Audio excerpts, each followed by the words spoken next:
Hello and welcome. Taking a break today from the heavy-duty benchmarking and PC and laptop reviews, we're going to look at something a little bit lighter today. We're going to look at this Legion K510 keyboard. I didn't really even know that Lenovo made Legion style gaming keyboards, but here we are. This is the K510 Mini Pro gaming keyboard.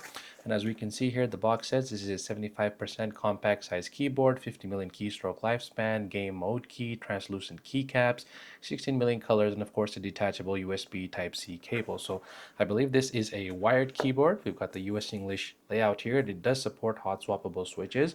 I'm not really sure what kind of switches these are, so we'll have to take a look at that once we get inside.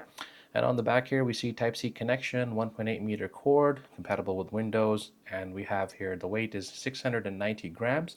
That should be pretty sizable for this keyboard if the materials are, well made and if it's got enough, enough padding there and whatnot. So let's get this cracked open. 40 slices. So let's get this opened up here. We'll see what's inside the box.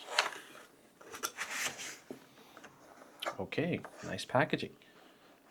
So here we've got a nice nylon braided USB Type-C to A cable. Very nice. Set that aside. We get some paperwork. I guess this is warranty information. We get a manual. Looks like a quick setup guide or gaming keyboard. What is this here exactly? About the modes. Key function and lots of shortcuts there. Wow. We'll have to get into that a little bit later. And here we are, is the keyboard itself. Let's take a first look. Okay. Looks pretty nice. We'll set this box aside here. All right, well, let's take a look around this thing. So no feet, no height adjustment here. So we've got just these rubberized feet, and they feel, they feel pretty sturdy. We do have a 300 milliamp hour is the, those are the current and voltage rating. So no, this is not a wireless keyboard. It has to be wired. So all we have here at the top is a single USB Type-C connection because this is a wired keyboard. So the keys look okay. They sound like this.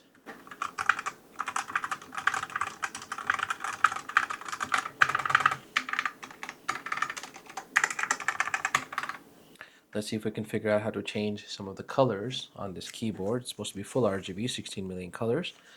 And looks like we have some modes here for Mac and Windows usage. We also have a Legion key. Perhaps that launches the Legion software if you're pairing this with a Legion laptop or desktop PC. Okay, so once we get this keyboard out of the box here, it's pretty simple. We take a USB Type-C cable. We plug into the top mounted or at the top edge. There's a USB Type-C connector towards the right-hand side. A bit unusual. Usually centered is better, or towards the left. We get this nice boot up sequence here with the LED dance. And then of course we have a few different key combinations here. Particularly there's FN plus 12, which activates the gaming mode. So that means your Windows key is going to be disabled. You can't accidentally just tab out of your game while you're in the middle of a frag session. We can unlock that. We also have FN plus F4, which changes the actual brightness of the backlight. High, low, and off. There's 3 levels of backlight brightness on board, and we also have the ability to change the different modes here. So we can change to the different color combination modes here for the RGB cycles. So there is like a wave mode. There is a whatever this pyramid mode is. I guess this is a swirl or tornado. There's this random raindrops mode, which I quite like. And then we have this horizontal wave and back. Then there's solid color, which just alternates to the color cycle. We have a rainbow wave, an alternate rainbow wave, a color blend mode. There's quite a lot of different modes here actually. So we'll try to go back to the raindrops mode because I quite like that one. And the actual colors for the RGB are pretty darn good. I mean, even with the overhead light here for my studio lighting setup, this is pretty nice and bright, and they're quite vivid. And the hollow keycaps actually give it a nice effect. You get this kind of pudding style see-through effect. And the hollow keycaps here give this a very nice kind of side-through window effect. You can see the colors through a little bit differently. A unique effect akin to what you'd see from pudding style keycaps, except that these keycaps are hollow all the way through. They're not solid on the top, which is generally what you get from typical pudding style keycaps. But overall, a pretty good design. So let's talk about the actual switches here. I'm just going to get one of these pulled out for you so we can talk about the actual keycaps and then the switches themselves. Forgot to show this earlier, but also included in the box is a keycap puller slash switch puller. So this is very nice to have. Let's see if we can pry open one of these keys and we'll take a look at what's happening under the hood there. So we'll get our S keycap off and looks like, and here we are.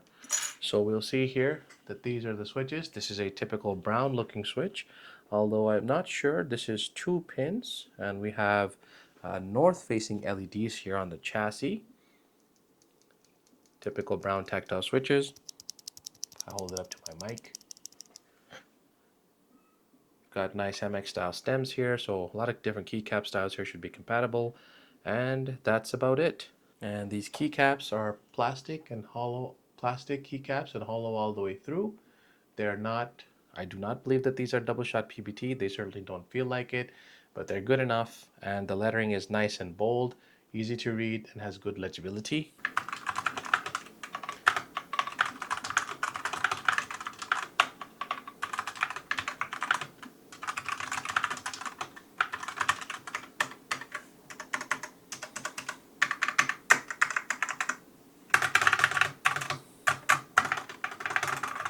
There's no rattle with the stabilizer for the spacebar, for example, but it doesn't have the best sounding. It doesn't feel quite as sturdy. There's a little bit of ever slow slight rocking on the left and right hand side, but otherwise it's pretty good. Sounds pretty good.